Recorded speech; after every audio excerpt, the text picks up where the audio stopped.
La démocratie turque a bien changé, la perception qu'on en a de l'étranger du moins, mais concrètement, à quoi va ressembler la Turquie désormais? Les précisions en images de Marc Pope. Il ne devait durer que 3 mois, mais l'état d'urgence en Turquie aura finalement tenu 2 ans. 2 ans pendant lesquels les autorités ont mené une purge implacable contre toutes les voix critiques du régime d'Erdogan. Opposition politique, médias et ONG ont été réduits au silence. Au total, 80 000 personnes ont été incarcérées et plus de 150 000 fonctionnaires limogés ou suspendus. La levée de ce régime d'exception intervient après la réélection du président Recep Tayyip Erdogan, dont les pouvoirs ont été renforcés. Dans le nouveau régime, d'une part, le président a le droit tout seul de déclarer des décrets présidentiels, donc qui peut remplacer des lois. Et d'autre part, avec la nouvelle loi antiterroriste qui peut limiter les déplacements, qui peut limiter les communications, l'expression, tout ce que vous voulez, eh bien la combinaison des deux va remplacer certainement très efficacement l'état d'urgence. La levée de l'état d'urgence ne devrait donc pas changer grand-chose si le projet de loi antiterroriste est voté au Parlement. Ce dernier prévoit notamment l'interdiction des manifestations après le coucher du soleil et la possibilité de limoger des fonctionnaires liés à des groupes terroristes. Dimanche dernier, le président turc célébrait en grande pompe dans les rues d'Istanbul la victoire sur le putsch raté de juillet 2016, l'occasion de rappeler sa détermination à lutter contre ceux qui l'appellent terroristes. Les terroristes vont fuir et nous les pourchasserons, où qu'ils aillent. Ceux qui brisent la sérénité de cette nation, nous trouverons face à eux. Ils trouveront notre armée, ils trouveront notre police. Le texte doit être débattu au Parlement dans les prochains jours. Les membres de l'opposition dénoncent déjà la volonté d'Erdogan de pérenniser l'état d'urgence. Quelle liberté en Turquie après l'état d'urgence? On en débat avec nous en direct de Strasbourg. Vous venez de le voir dans ce sujet, c'est Samim Agnonul, professeur en histoire et sciences politiques à l'université de Strasbourg. Merci d'être avec nous. Également parmi nous ici même en plateau, Kendall Nezan, président de l'Institut kurde à Paris, Gauthier Ribinski, chroniqueur international à France 24 et Marc Semo, journaliste au Monde, chargé des questions internationales. Marc, à quoi a servi l'état d'urgence? Quel est le bilan? D'abord, l'état d'urgence a servi à prendre un contrôle encore plus total de Recep Tayyip Erdogan sur la machine étatique. Cet état d'urgence était 150 000 fonctionnaires limogés ou suspendus. L'intérêt de l'état d'urgence dans la logique de Recep Tayyip Erdogan, c'est qu'on ne peut pas faire recours. Les suspensions de limogeage sont définitifs.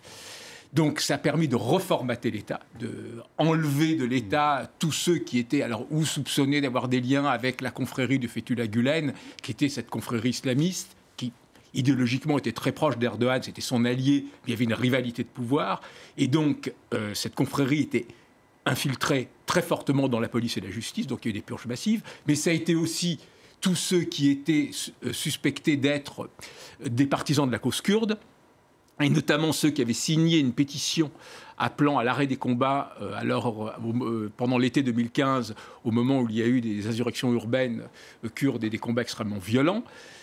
Ça a permis aussi de surtout impressionner tous les autres, c'est-à-dire aujourd'hui, un universitaire qui tient à garder son poste, fait son travail universitaire, il reste dans son coin et ne fait rien d'autre. L'état d'urgence, ça a été aussi près de 80 000 personnes qui sont passées par la case-prison. Donc c'est énorme.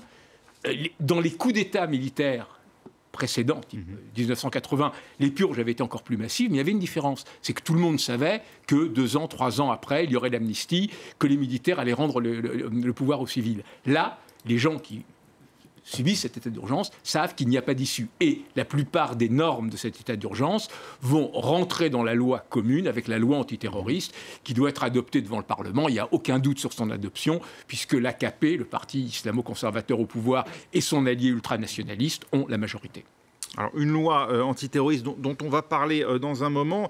Samim Agnonul, on vous a vu vous exprimer donc dans ce sujet. Vous-même, vous êtes universitaire. Ça veut dire que si vous exerciez aujourd'hui votre métier en Turquie, vous n'auriez pas la même liberté de parole? Ah ben c'est évident, c'est évident. Aujourd'hui, l'anti-intellectualisme est peut-être le discours commun de l'ensemble du pouvoir en Turquie. Il y a une haine, une volonté de revanche de la part des dirigeants vis-à-vis des intellectuels. Bon, les universitaires en font partie, bien entendu, mais pas seulement. On peut inclure les journalistes ou les intellectuels libéraux de toutes parts.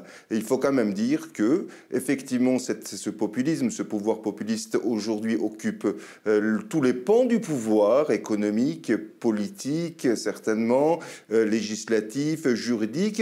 Il y a une seule frange qui reste quand même entre les mains des libéraux, des séculiers, des occidentalisés, on va dire, c'est le pan intellectuel. D'ailleurs, les attaques vis-à-vis des intellectuels est la traduction de cette volonté de prendre cette partie également. Il y a eu plusieurs décrets juste avant la levée de l'état d'exception, plusieurs décrets qui ont dissous le théâtre national, l'opéra national, pour le rattacher au président de la République et pour les reformater. Bien entendu, vous le savez très bien que les journaux quasiment entièrement sont sous le contrôle très proche du pouvoir. Eh bien, les universitaires, comme Marc vient de dire, ont été radiés de la fonction publique ou simplement virés de leur travail s'ils travaillaient dans les universités privées et donc remplacés à la va-vite, bien entendu. Il a fallu trouver des gens, des milliers de gens pour remplacer ces universitaires. D'où venaient-ils ces nouveaux? On ne le sait pas. Eh bien, pour mettre au pas l'université également. Je pense que cette tâche est quasiment réussie. Pas totalement. La Turquie a une société très riche. La société civile est riche. Les intellectuels de la Turquie sont des vrais intellectuels qui font la critique de leur société, mais aussi des sociétés européennes. Donc, ça n'est pas totalement la victoire de l'AKP, mais bientôt peut-être avec cette nouvelle loi antiterroriste et la généralisation de l'état d'exception, eh bien, ça va être le cas également. Kendall Nezhan, cet état d'urgence dont on peut comprendre la nécessité au lendemain d'une tentative de coup d'État qui a bien failli réussir, il est allé au-delà de ce qui était prévu, il a été instrumentalisé à des fins politiques par le pouvoir pour se débarrasser justement d'adversaires qui n'avaient pas grand rapport avec le coup d'État. Écoutez, dès le début, Erdogan a dit que cette tentative de coup d'État était une bénédiction de Dieu pour qu'il puisse réaliser son projet de créer une république islamique sunnite en Turquie. Qu'est-ce qui s'est passé en dehors de tout ce que Marc Semo vient de rappeler?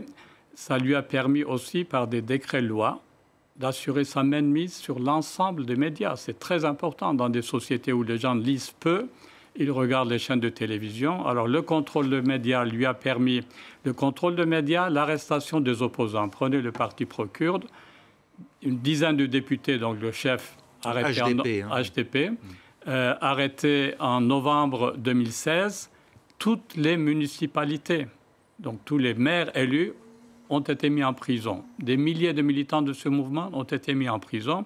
Donc, qu'est-ce qui se passe lorsqu'il y a le référendum ensuite? Il a les conditions optimales d'obtenir un résultat, d'ailleurs plus ou moins contesté, sur le référendum élargissant ce pouvoir, et ensuite de tenir dans de bonnes conditions, pour lui, conditions optimales, l'élection présidentielle. Donc, ça a été un prétexte par des décrets-lois, ça c'est sans précédent dans l'histoire récente de la Turquie depuis les années 50.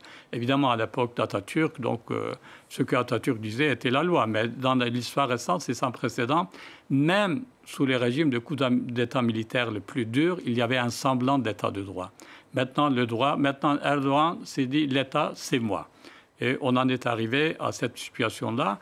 Et le fait qu'il n'y a plus d'état d'urgence n'empêche pas Erdogan, par des décrets-lois, maintenant, d'édicter tout ce qu'il veut. Parce que maintenant, c'est entré dans la Constitution. On va en parler. Oui. Gauthier Rybinski, la fin de l'état d'urgence, c'était une promesse de campagne d'Erdogan qu'il a concédé un peu à contre-cœur, il faut bien le dire, pour suivre ce que disaient ses principaux opposants. Oui, parce c'est qu'il n'en a plus besoin aujourd'hui, tout simplement. Oui, d'une certaine manière. C'est-à-dire qu'à l'époque, souvenez-vous, il y a eu le sentiment que quelque chose était en train de se passer contre Erdogan. C'est-à-dire que l'opposition avait décidé de ratisser le plus large possible pour essayer justement de chipper, même par des partis islamistes, un certain nombre de voix à l'AKP et espérer ainsi former une opposition crédible pour atteindre un second tour. Ça n'a pas été le cas. Et c'est vrai que dans ce contexte-là, Erdogan avait tenté de suivre, avait été un peu pour une fois le suiviste dans le domaine de cet état d'urgence en disant effectivement je m'engage à le supprimer, mais ça ne change rien à l'objectif, et ça il l'a toujours dit, ça ne change rien à l'objectif primaire de mon régime qui est de combattre les terroristes. Et c'est là qu'est l'ironie de la chose, c'est que lorsqu'on sait, mais on y viendra peut-être plus tard, lorsqu'on sait comment la Turquie d'Erdogan a trempé les mains dans une certaine forme de terrorisme, notamment dans l'affaire syrienne, avec des volte-face, des allées et venues, etc., il y a quelque chose de tragiquement ironique. Deuxième petit élément que je voudrais ajouter à ce qu'a dit notre invité tout à l'heure. Les purges qui ont eu lieu et qui ont touché 150 000 fonctionnaires, il faut savoir qu'il y a, à travers ce phénomène de purge, un renforcement, et c'est ce que Marc Semo a dit tout à l'heure, un renforcement de l'État AKP. C'est pas un affaiblissement quand même de l'administration, parce que quel État peut résister à des purges d'une telle ampleur ? C'est typique de l'État turc. L'État turc est fort par celui qui l'incarne, mais faible par ses institutions. C'est presque une caractéristique historique. Mais l'AKP a engrangé des points et agrandit son maillage de la société. Et on l'a vu, par exemple, très bien au niveau des élections, où vous savez que, par exemple, dans les municipalités AKP, l'aide sociale dépend précisément de la municipalité, et on a dit aux gens, si vous n'allez pas voter du bon côté, votre aide sociale, votre charbon pour l'hiver, vous ne l'aurez pas. Donc c'est à cela aussi qu'a servi l'état d'urgence qui vient de se terminer, avec des points de suspension. Une élection remportée le 24 juin dernier dès le premier tour par Recep Tayyip Erdogan avec un peu plus de 52% des voix. Son parti, l'AKP, a également conservé sa majorité au Parlement. C'est dire que la majorité des Turcs ont approuvé ce qui s'est passé depuis 2 ans, Marc Semo. C'est plus compliqué que ça. Il y a d'abord un AKP qui pèse quasiment un Turc sur 2. C'est un espèce de bloc sunnite, nationaliste, turc, conservateur, auquel se rajoute l'extrême droite nationaliste, qui est sur le même segment. Et face à eux, ils polarisent cette espèce de camp, cette espèce de majorité presque automatique, par rapport aux autres. Les autres, c'est quoi ? Ce sont, comme le disait Samin Akgönül, les intellectuels libéraux, ce sont les Alevis, ce sont les fidèles d'une secte moderniste issue du chiisme, ce sont les Kurdes. Donc, la force d'Erdogan, son talent politique, c'est d'avoir polarisé au maximum la société turque. Donc, effectivement, aujourd'hui, il y a cette espèce de majorité automatique qui lui garantit ça. Ensuite, c'est effectivement, comme disait très bien Gauthier Rebinski, un État faible derrière ça. Parce que, derrière l'homme fort, il y a eu effectivement des nouvelles embauches. On le voit, par exemple, c'est caricatural dans la justice. C'est-à-dire quasiment les 2 tiers des juges et des procureurs, qui étaient un des lieux qui avait été massivement infiltré par Fethullah Gülen et ça, c'est une réalité. C'est une réalité. Ils avaient verrouillé la justice. Donc, ils sont accusés de complicité dans le coup d'État. Très bien, voilà. Mais les juges qu'ils ont nommés sont des types pas formés, terrorisés, obéissant au doigt et à l'œil, craignant la moindre initiative. D'où des procès complètement kafkaïens. Un type dans un bus fait une critique d'Erdogan, quelqu'un le dénonce, un policier prend la déposition. À partir de là, la machine se met en branle. Parce que personne n'aura le courage de dire « Attendez, soyons sérieux ». Voilà, donc vous avez aujourd'hui cet État qui est à la fois totalement contrôlé par l'AKP et qui est un État faible. Ensuite, on voit ça notamment aussi sur l'économie, par exemple. Un des effets de la concentration des pouvoirs, aujourd'hui, donc, c'est une république présidentielle XXL, Erdogan a tous les pouvoirs. Chef de parti, Premier ministre, président. Voilà, exactement. Donc il a une équipe très resserrée, 16 personnes. À l'économie, il a placé son gendre. L'économie est un dossier clé, Berat Albayrak. Voilà, mais on s'aperçoit que l'économie est en train de partir, de s'effondrer. Par la fuite des investisseurs ? Il y a la fuite des investisseurs, il n'y a plus du tout d'investissement, il y a une inflation qui dépasse déjà les 15%, un déficit budgétaire cette année qui a doublé par rapport à l'année dernière. Donc on voit qu'en même temps qu'il y a cette énorme concentration des pouvoirs, de fait, les leviers ne marchent plus parce qu'il y a un État paralysé, un État inefficace et une peur de la part de tous les investisseurs étrangers, notamment occidentaux, c'est quand même eux qui assurent la tendance, sur le fait qu'il n'y a plus d'État de droit en Turquie. Pouvoir fort, État faible, c'est le constat que vous faites, vous aussi, Sami Maghghonoul?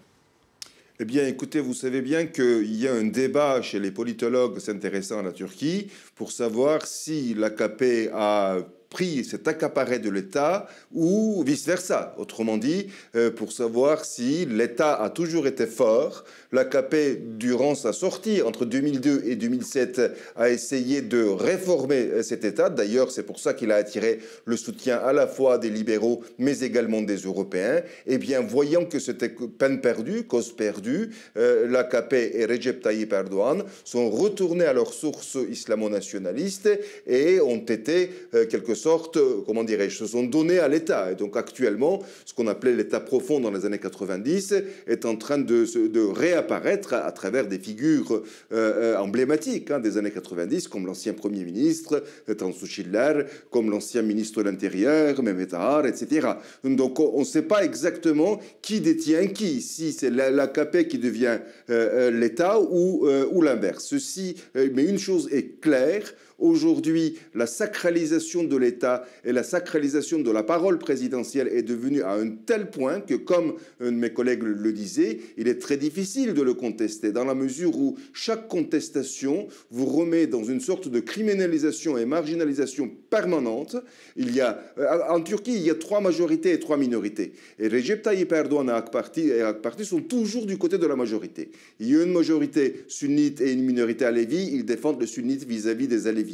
Une majorité turque et une minorité kurde, ils défendent les Turcs vis-à-vis des Kurdes. Et une majorité des conservateurs vis-à-vis des séculiers, et donc ils défendent les conservateurs. Eh bien, ces majorités sont interpénétrées. Et donc, chaque fois qu'il y a une critique logique, concrète, comme sur l'économie, par exemple, ou comme sur la politique étrangère, par exemple, eh bien, le discours est immédiatement identitarisé et les adversaires sont accusés de terrorisme, de trahison d'État, enfin, c'est le discours tout à fait habituel qu'on connaît. Donc, de ce point de vue, il y a une fusion totale du discours étatique traditionnel et du discours de l'AKP, l'un étant dans l'autre et vice-versa. Kendal Nezhan, ce qu'on décrit là, c'est presque un pouvoir plus démagogique, au sens de représentant en permanence, épousant en permanence l'avis de la majorité, plus que islamiste en tant que tel. Écoutez, moi je ne partage pas cet avis. Erdogan est un homme politique pragmatique. Il a pu s'allier avec Poutine quand il le fallait, avec la confrérie islamique, avec les libéraux quand il fallait s'approcher de l'Europe. Il a un projet, il a une vision. Il veut transformer la Turquie. D'ailleurs, il est frère musulman. Et à son arrivée, il y avait 92 000 élèves issus des écoles religieuses, des lycées religieux d'Imam Khatib. Aujourd'hui, il y en a plus d'1 million. Toutes les universités leur sont ouvertes. Il les installe dans les rouages essentiels de l'État. Dans ces meetings, vous le voyez faire le signe de Rabia, donc qui est le signe commun.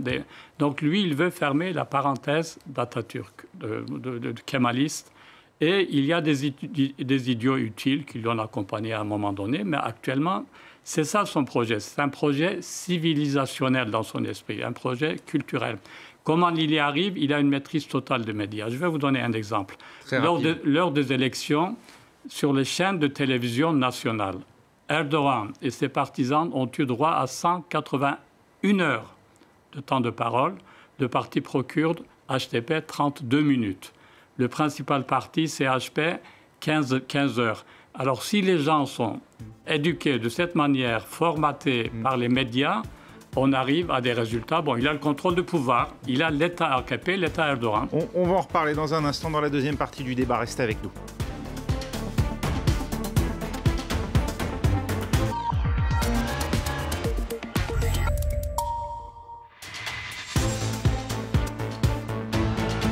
La Turquie sort donc de l'état d'urgence, mais dans quel état pour ses libertés? On en parle avec toujours parmi nous Kendal Nezhan, président de l'Institut kurde ici à Paris, Gauthier Rybinski, chroniqueur international à France 24, Marc Semo, journaliste au Monde chargé des questions internationales, et puis avec nous toujours de Strasbourg, Sami Maggonul, professeur en histoire et sciences politiques à l'Université de Strasbourg. Peut-être un mot sur ce qu'on disait à la fin de la première partie, Sami Maggonul. Oui.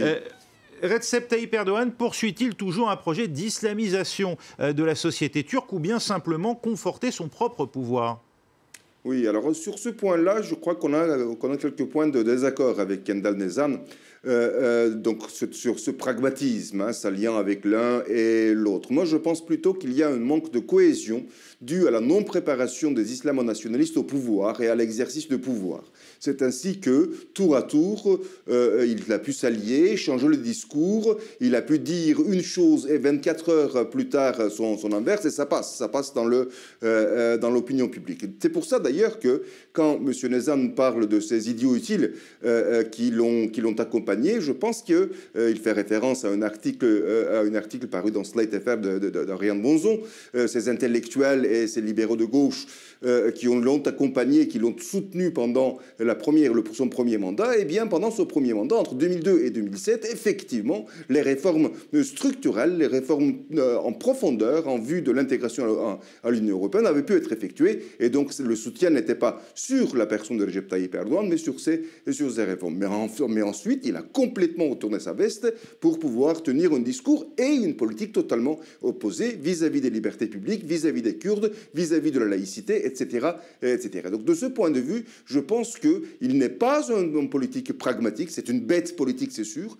mais ce n'est pas le pragmatisme, c'est le manque de cohésion, c'est le manque de l'intellectualisation, de profondeur, d'idéologie politique, à part peut-être cette idéologie très superficielle d'islam. C'est vrai qu'on se focalise beaucoup sur cette question d'islamisation de la société turque. Eh bien, à l'intérieur, il faut bien voir que la jeunesse turque également est en train de bouillonner à l'intérieur même. Donc, on ne sait pas si on peut parler véritablement d'islamisation, même s'il y a ce projet. Mais toujours est-il que le régime actuel, techniquement parlant, est taillé pour le pouvoir personnel de Recep Tayyip Erdogan. Je vous ai vu faire les gros yeux, Marc Semo. Non, parce que l'islamisation de la société, on la voit sur plein de choses, et y compris, alors Kendal Nezhan en parlait tout à l'heure, sur le nombre d'élèves qui sortent de ces lycées religieux, qui maintenant ont toutes les carrières ouvertes devant eux, y compris celle de l'armée. Un des effets d'ailleurs de la nouvelle constitution, c'est de donner à Recep Tayyip Erdogan les pleins pouvoirs sur l'armée, y compris celle de la nomination des officiers. C'est-à-dire là, avant, il y avait une espèce de haut conseil militaire qui, une fois par an, faisait les nominations, les promotions de carrière et tout. Là, maintenant, c'est la présidence. Et il n'y a plus de séparation des pouvoirs, il n'y a plus aucune séparation des pouvoirs. C'est ce qui est absolument sans précédent, et ce qui pose d'ailleurs un problème. Parce que non seulement c'est effectivement taillé sur mesure pour Recep Tayyip Erdogan, mais Recep Tayyip Erdogan n'est pas éternel. Donc qu'est-ce qui va se passer après? On l'a vécu à notre niveau avec la Ve République, dont les institutions étaient taillées pour De Gaulle. Finalement, à part Mitterrand, disons, des présidents qui ont pleinement habité la fonction, ça n'a pas été simple. Imaginez-vous, qu'est-ce qui va se passer? Il n'a pas de successeur désigné. Il n'a pas de successeur désigné, même à l'opposition. Imaginez. Donc le népotisme, éventuellement. Qui pourrait, après Recep Tayyip Erdogan, avoir un pouvoir aussi absolu sur un pays? C'est-à-dire, c'est d'une certaine façon encore peut-être plus angoissant que tous les pouvoirs entre les mains de Recep Tayyip Erdogan, que l'on connaît, dont on connaît le projet d'islamisation de la société, etc., mais qui, quelque part, on voit un peu où il va, et puis en plus, il a une certaine dimension. Mais imaginez-vous que ce soit une espèce de médiocre demi-sel qui lui succède. C'est absolument terrifiant. Oui. Il n'y a plus aucun contre-pouvoir. C'est une république présidentielle encore pire qu'aux États-Unis ou en France, sans qu'il n'y ait aucun des éléments de rééquilibrage et de contrôle des pouvoirs qu'il y a dans ces démocraties. Sami Maggonul. Oui. Juste pour Marc Semo, Marc connaît mieux que moi.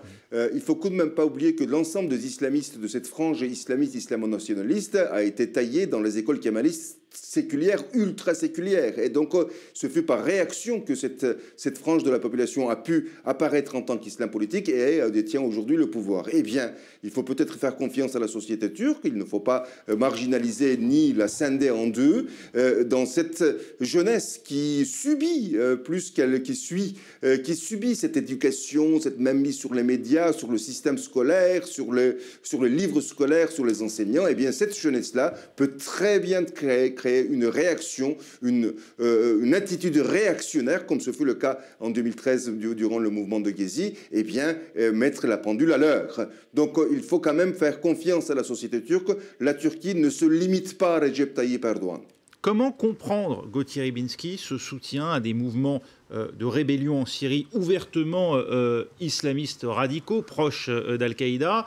Comment comprendre aussi ce soutien qu'on a prêté un temps au pouvoir turc, au groupe État islamique, au point même que Vladimir Poutine avait lui-même montré une vidéo de camions qu'il accusait de venir grossir avec l'argent du pétrole syrien les coffres personnels de la famille Erdogan?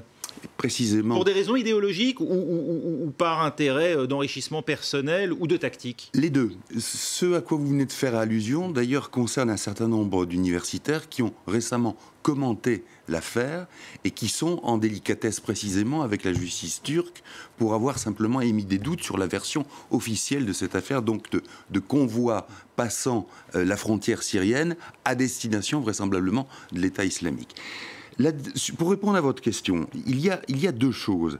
Il y a d'une part la vision qu'a eue, ce qui a été fondateur chez Erdogan, c'est-à-dire dans les années 70, quand il est militant dans cette organisation qui s'appelait Milli Görüş, qui veut dire la vision nationale, et qui est à la fois nationaliste, mais surtout islamiste. Et il y a en permanence, me semble-t-il du moins, une sorte de tendance d'Erdogan à vouloir à la fois manager de façon pragmatique en fonction de ses intérêts, y compris personnels, et en même temps de faire, comme disait monsieur tout à l'heure, de réaliser une sorte de synthèse civilisationnelle qui serait bien sûr islamiste, mais qui intégrerait le principe autoritariste du kémalisme. Et d'une certaine manière, c'est la raison pour laquelle, par exemple, lors des dernières élections, Erdogan a trouvé dans son plus fidèle allié Devlet Bahçeli du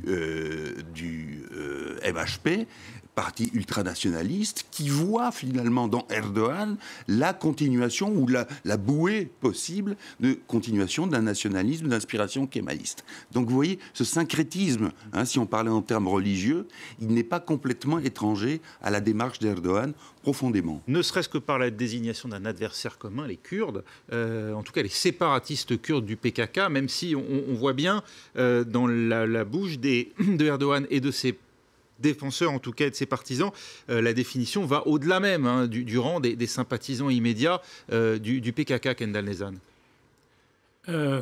Erdogan n'est pas un raciste, il n'est pas contre les Kurdes, contre tous les Kurdes. S'il a des Kurdes musulmans pieux qui le suivent dans son entourage, il doit y avoir 2-3 ministres d'origine kurde, mais qui sont tout à fait d'accord avec lui. Alors, les Kurdes laïcs, ils ne peuvent pas le supporter pour eux, parce que ce sont en général les Kurdes qui, à travers les confréries, l'enseignement religieux, même le vocabulaire, ont islamisé à un moment donné le turc. Donc, il y a ce magistère qui agit. Il dit, mais comment les Kurdes peuvent être laïcs, athées, etc. Ça, c'est un premier élément. Deuxièmement, le projet du PKK, évidemment, est totalement opposé à celui que Erdogan peut accepter.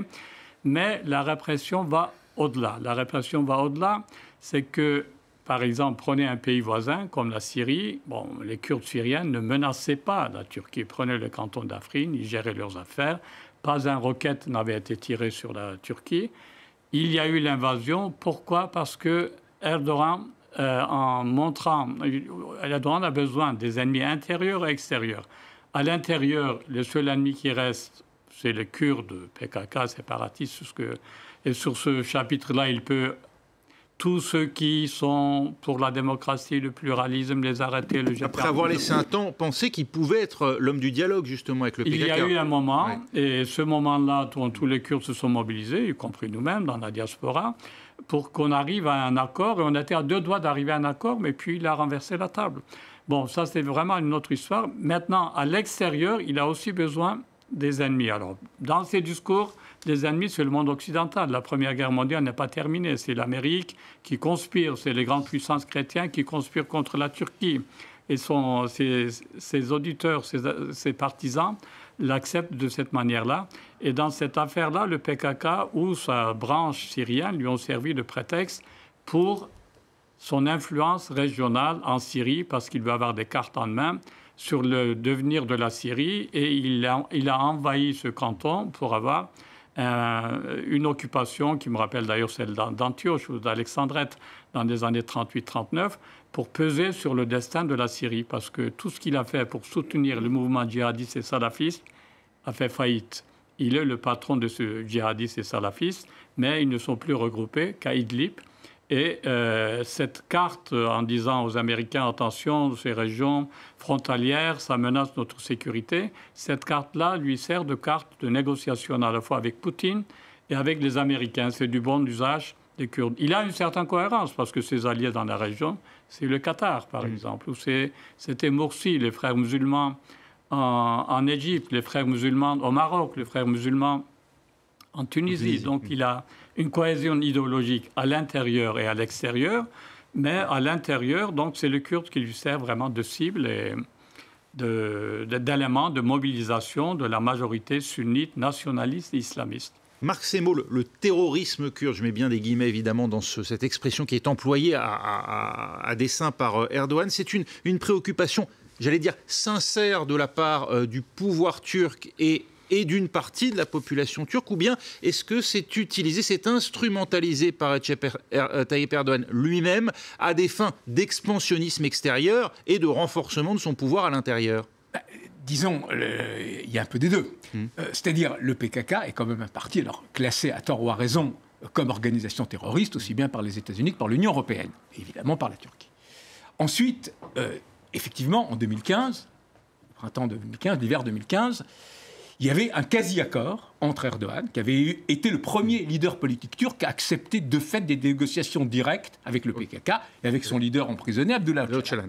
Et au dernier moment, après les élections, ça a basculé. Pourquoi ? Parce que Erdogan a compris qu'électoralement parlant, c'était suicidaire. Que même si beaucoup de Kurdes votent pour l'AKP, parce que les Kurdes sont aussi très pieux et assez... Il y a toute une partie assez pieuse et conservatrice du monde kurde en Turquie, disons, le créneau nationaliste était plus porteur. Ensuite, le PKK lui-même voyait d'un assez mauvais œil ce processus de paix commencer. C'est-à-dire que le parti pro-kurde, le HDP, qui commençait à négocier avec Erdogan, on pouvait même imaginer qu'il y aurait un gouvernement de coalition entre l'AKP et le HDP. Ça paraît surréel aujourd'hui, mais à l'époque, c'était à l'ordre du jour. Ça voulait dire pour le PKK que sa branche politique lui échappait. Et donc, la guerre a commencé l'été 2015, à la fois par choix du pouvoir qui voulait rejouer les élections et galvaniser l'électorat nationaliste et récupérer une majorité, et à la fois parce que le PKK a fait le choix de l'escalade, de la lutte armée, d'insurrection urbaine, avec les armes. Voilà. Et des campagnes d'attentats dans le pays. Et une campagne d'attentats, mais aussi des insurrections urbaines. Donc ce qu'il faut voir, c'est que le problème du PKK est effectivement un problème pour Erdogan.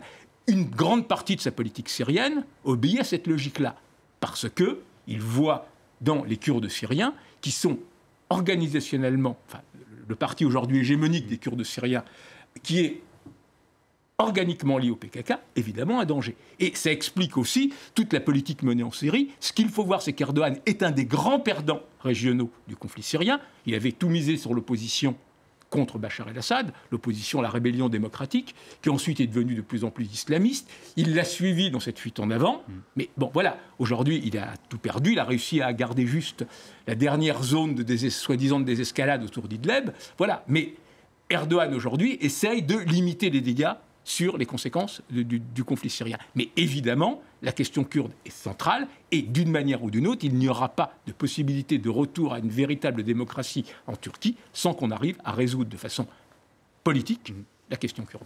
Si l'on en revient au thème de ce débat, Sami Makgonul, le risque terroriste et la sortie de cet état d'urgence, on le sait, une nouvelle loi antiterroriste est en discussion au Parlement qui reprend un certain nombre de dispositions déjà en vigueur dans l'état d'urgence, notamment l'augmentation de la durée de la garde à vue, la possibilité de restreindre les déplacements des personnes jugées à risque pour l'ordre public. Est-ce qu'il y a, compte tenu de ce qu'on vient de dire, ce que vient de dire Marc Semo, un risque terroriste virulent aujourd'hui en Turquie ? Est-ce qu'il y a un risque de violence des deux côtés, dont une partie est le terrorisme? Et bien entendu, le risque existe toujours. Il y a un aspect que nous n'avons pas abordé ici, c'est qu'à cause justement du manque de consistance dans la politique syrienne, d'abord allié de Bachar al-Assad, ensuite allié de la coalition démocratique, ensuite allié de l'État islamique, ensuite maintenant allié de Al-Nusra, qui est l'émanation d'Al-Qaïda, vous voyez que les alliances changent, et bien les victimes principales de ce manque de cohésion sont les 3 millions, peut-être plus maintenant, de déplacés de la Syrie qui vivent sur le territoire turc. Alors, bien entendu, la crainte est totalement légitime de connaître si, parmi ces 3 millions, voire 3,5 millions de Syriens qui fuient exactement la même violence qui fait peur l'Europe aujourd'hui, donc appelés faussement des réfugiés, ils ne sont pas réfugiés, donc parmi eux, est-ce qu'il y a des cellules violentes qui peuvent mettre en danger la sécurité de la Turquie? Et de notre côté, le deuxième volet de ce terrorisme, évidemment, c'est la violence du PKK, cette violence du PKK qui apparaît épisodiquement, parfois contre l'État turc, parfois justement pour entraver les négociations et parfois pour baisser les efforts du HTP de devenir une partie de la Turquie se préoccupant de l'ensemble des problèmes de la Turquie. Eh bien, ce risque est toujours présent. Je crois que là, il y a un marché de dupes. Je crois que dans l'état actuel de choses, à la fois l'État turc et le PKK sont très contents de la situation parce qu'à partir du moment où il y aura la paix, les deux vont perdre leur raison d'existence. Gauthier Rybinski, peut-être pour conclure sur la situation aujourd'hui dans laquelle se trouve la Turquie, Recep Tayyip Erdogan qui a engagé au départ une lutte assez nette contre le pouvoir de Bachar el-Assad en Syrie en soutenant la rébellion, aujourd'hui s'est rapproché de la Russie et de l'Iran dans le cadre d'un processus appelé processus d'Astana qui, et c'était l'une des conséquences aussi de ce rapprochement, a aussi provoqué un éloignement des puissances traditionnelles de l'OTAN. Oui, dans la mesure où effectivement Astana, c'était effectivement négocier ou obtenir des avantages de la part de Moscou qui avait pris la main sur le conflit syrien. C'était aussi montrer une indépendance vis-à-vis du parrain supposé traditionnel américain via l'OTAN. Mais c'était aussi une façon précisément de faire valoir aussi bien à l'un, aux uns qu'aux autres, cet intérêt par rapport au danger kurde, et donc la nécessité d'avoir cette poche. Alors il y a cette poche d'Idlib, il y a Afrin dont on a parlé, avec pourquoi pas l'idée de renvoyer un certain nombre de réfugiés, pourquoi pas tous, de faire une poche en quelque sorte qui soit arabe dans ces territoires, notamment d'Afrin, en écartant les habitants kurdes, de sorte qu'il y ait là ce dont Erdogan a toujours rêvé, c'est-à-dire une forme de zone tampon, avec le risque qui était mentionné à l'instant, c'est-à-dire que dans cette population, il y ait effectivement des regroupements de nature terroriste. Et on sait que Erdogan a recyclé aussi des combattants de telle ou telle faction de la guerre syrienne. Donc, si vous voulez, c'est là qu'il y a l'enjeu de politique extérieure. Mais dans la situation que vous venez de décrire, il y a un point qui me semble important et à surveiller, que sont les élections municipales de 2019. Il y a là peut-être quelque chose qui est de nature à inciter ou à montrer ce que peut être la réaction de la société civile turque, en conséquence de savoir si elle peut se mobiliser dans des grandes villes comme Ankara, Istanbul, pour contrer ce pouvoir d'Erdogan, ou bien si les bisbilles de l'opposition actuelle sont de nature à saper ce mouvement de réaction. Dernière possibilité, hypothèse, c'est que Erdogan, comme il l'a fait déjà précédemment, avance les élections pour profiter justement de cette complexité, de cette désunion au sein des forces d'opposition. Il y a encore aujourd'hui, Marc Semo, une vivacité au sein de la population, au sein de la société, c'est une capacité de protestation et de manifestation contre Erdogan, dans cette parenthèse ouverte, il faut le dire, par Taksim, et dans laquelle Erdogan a considérablement durci son pouvoir. On l'a vu ne serait-ce que l'année dernière, quand il y a eu quasiment 2 millions de personnes qui ont participé à cette marche du CHP, le parti kémaliste. On l'a vu notamment lors du référendum sur les pleins pouvoirs Erdogan, qui créait cette république présidentielle. De fait, le nom, même si les résultats en plus ont été en partie trafiqués, mais c'était sur le fil, et notamment les grandes villes, Ankara, Istanbul, Izmir, ont voté pour le non. Toutes les couches intellectuelles, il y avait dans les statistiques, on voyait un lien direct entre le niveau d'éducation et le pourcentage des non.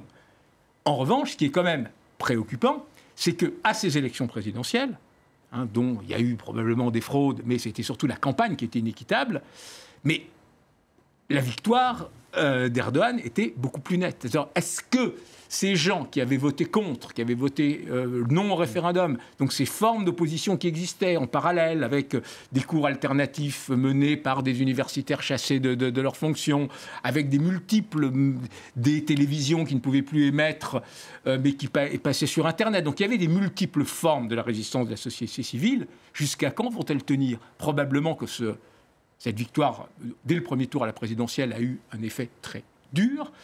Les gens ont plutôt tendance à se replier sur leur vie privée, se replier sur leurs travaux universitaires, se replier sur leur métier, sur leur activité économique. Et voilà. Donc il y a cette vivacité potentielle de la société turque, mais on a l'impression là qu'il y a un réel découragement.